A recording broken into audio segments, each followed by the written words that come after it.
Dito ako na.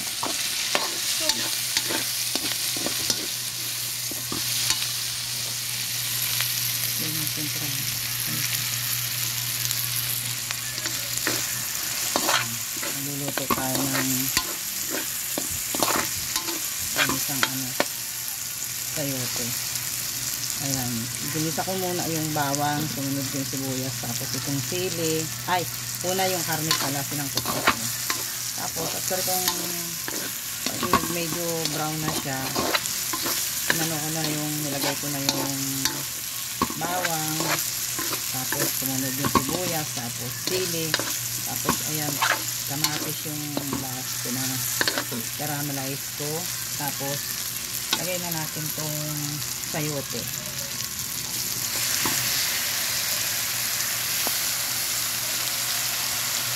Ginanyan ko kasi mas gusto ng anak ko yung ganyan kaysa din sa yung parang pang tinola ang pagkahila. Ganyan lang siya. Asin lang nilagay ko dyan.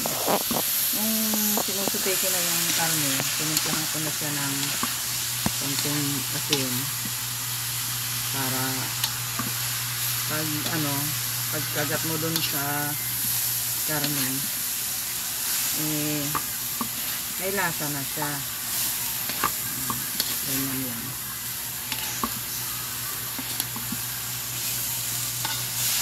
Ulam na nila ito hanggang mamayang gabi. Nagluto ako ng gulay kasi yung anak kong tad-tad ng research. Nakakawa na yung itsura. Halos hindi na anong oras na pagkatabuyan na ng mga computer shop. Kainin natin ng healthy gulay. So, ayan, ganyan lang. Palulutuin yung yung sayote.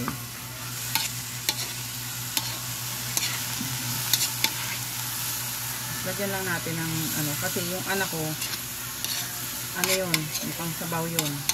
Dapat kong tinatira sa Angat-Dam. Nagbakasyon niya kami sa Quezon eh. Yung kapatid ko, yung sumunod sa akin, nagtaluto dun sa asawa ng paksiw.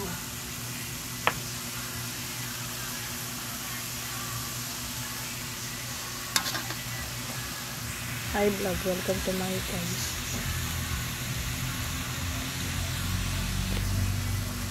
Lagyan mo talaga ng paksiw. Tapos, ang gusto nung kapatid ko sa paksiw, yung yung tuyo.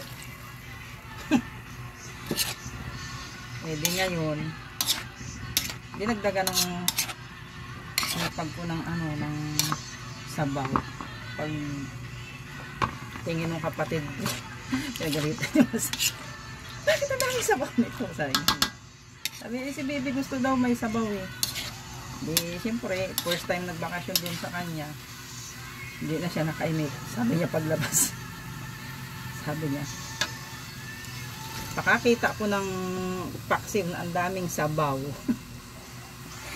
O, yan, hanggat maaari, gusto niya yung, kahit nga adobo, gusto niya yung may sabaw. Kasi pag magluto ako halimbawa ng adobo, kahit itong gulay, pag ganyan, konti lang yung, yung tubig para yung lasa niya na andun pa rin. Ang problema, pag ganyan, di ba isang tasa lang yung nilagay ko. Pag ganyan lang ang sabaw, papagalitan niya pa ako. Kasi daw, bakit daw kaunti yung sabaw?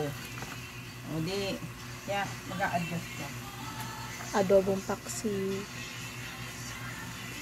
Sinigang na tinola.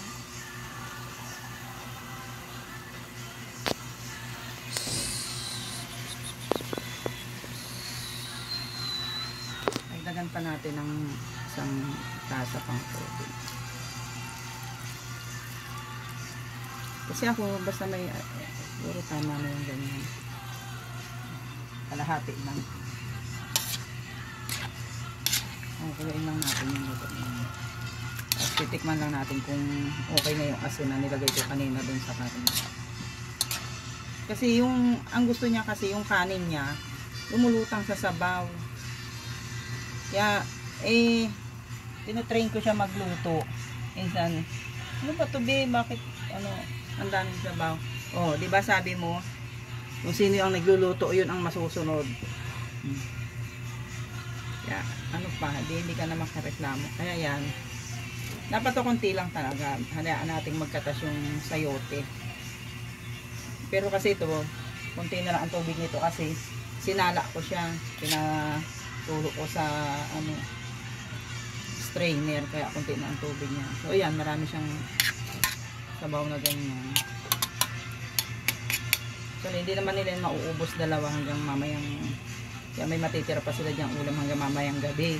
Kawawa yung matitira diyan kasi matutuyo yan. Sinanga lang natin tong pang isang tasa na to. Okay. So, ayan.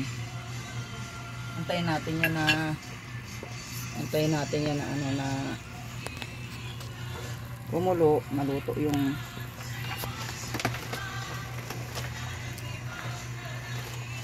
yung ano.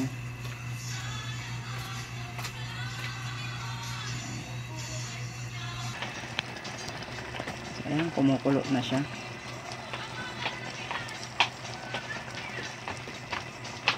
Ayan na natin siyang kumulo.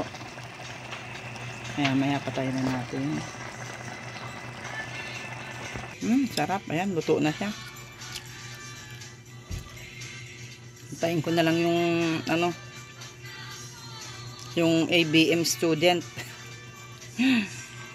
Yan, tanghalian, happy lunch mga kabarangay.